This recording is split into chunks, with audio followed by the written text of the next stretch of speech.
Good evening viewers, well I've got this little transformer hooked up, a 12 volt winding and a bridge rectifier going on my little Lepai. I've got some royalty free public domain music to test this thing on. It's actually quite good. Got some subwoofers going there.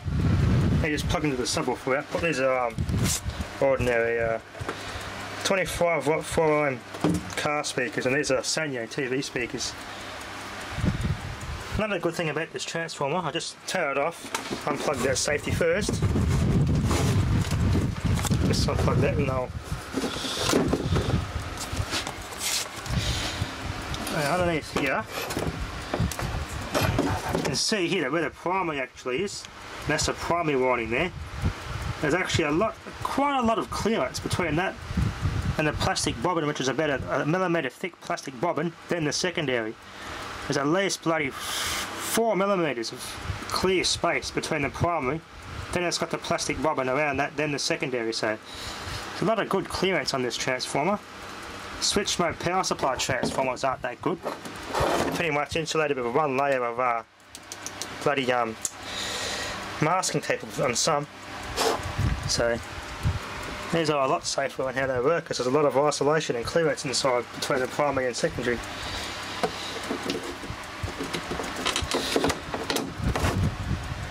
I tried a 16 volt tap, but for some reason the Lepai doesn't like it. It runs off 12 to 18 volts DC, this thing, but for some reason it doesn't like the 16 volt tap on this one. But I might use just to power a car radio. It's got plenty of bloody amps. The smaller one doesn't have quite enough amps to run these so-called subwoofer setup here. So let's give this thing a test. Bit of inrush. This is my Syrieltiger 50, so it's a royalty-free, copyright-free, public domain music set.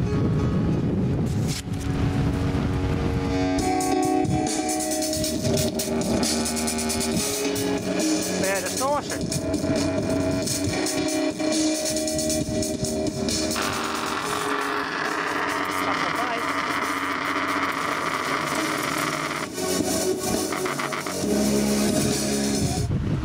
Let's get the multimeter out. Let's see how much voltage drops on that thing. 12.26 volts off that.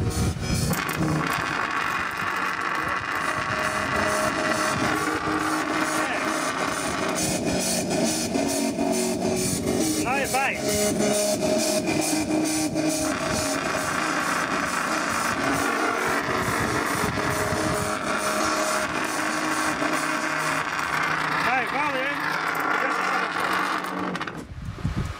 Yeah, now I think this thing requires more than 2 amps. It's stated by the spec on the back. And there's a lot of current to run the subwoofer output.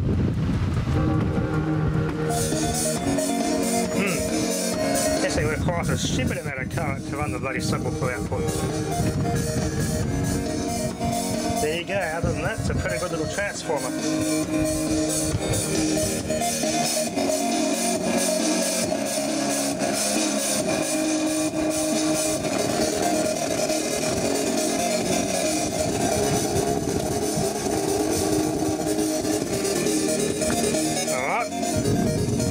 Let's try another transformer. That doesn't have quite as much current as this one.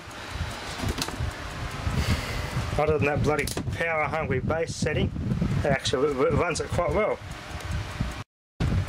Okay, I've always got little diodes on there. Hopefully they can handle the current alright. They're seeing to it a little short circuit test. So rectified 20 volts, so let's test it.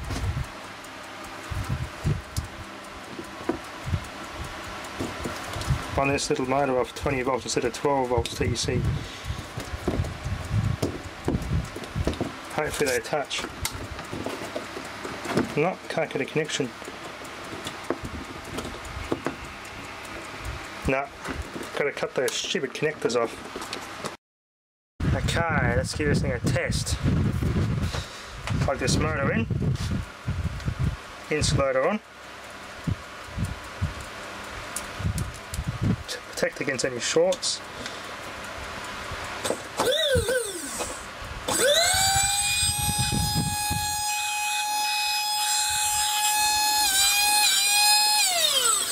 crazy. That thing runs like mad. Let's try something else. Oh, what else can I put across that? See what else I could find. See if I can run this light bulb. Probably not enough current to do anything, but we'll see what happens. Whoa. Not quite enough current to blow it, but it's got the voltage. That one has blown. That's bright.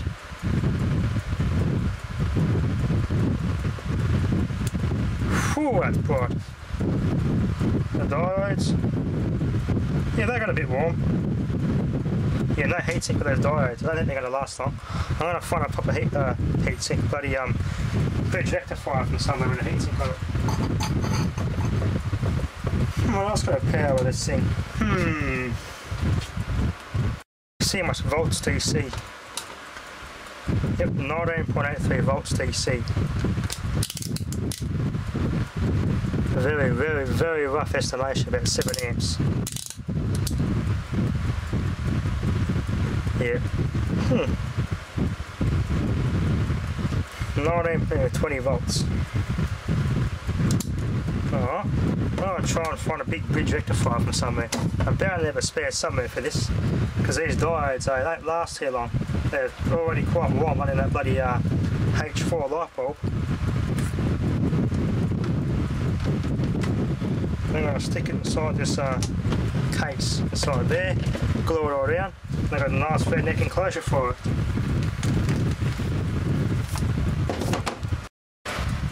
Okay viewers, well, these diodes seem to recover quite well, so I left them in there.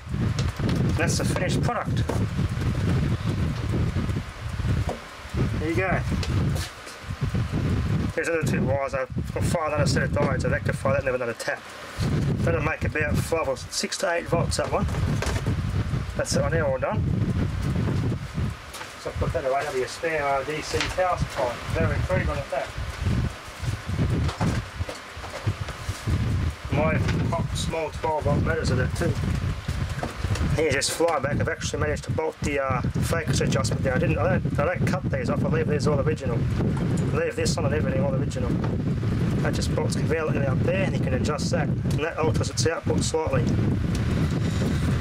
Still yet to get my ZVS driver working. Haven't had time to haven't had the chance to play around with it. I haven't got the right capacitors or anything, so just been looking through my stash and they're all the wrong types, so the wrong values and everything. So I might have to go shopping on eBay and buy the exact right value inductor and capacitor and everything. So it does switch a little bit. I can't get it to switch fast enough to drive any of these Flybacks. So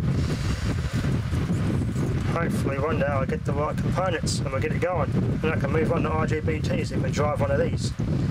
I might even use this. Might even run it off 110 volts off this one. Imagine that driving an IGBT ZVS driver. That'd be cool. There you go, there's a bit of detailed look at that Flyback. It's got nice twisted pins on it. That's another one added to the collection. Anyway viewers, that'll be enough for now. Thanks for watching.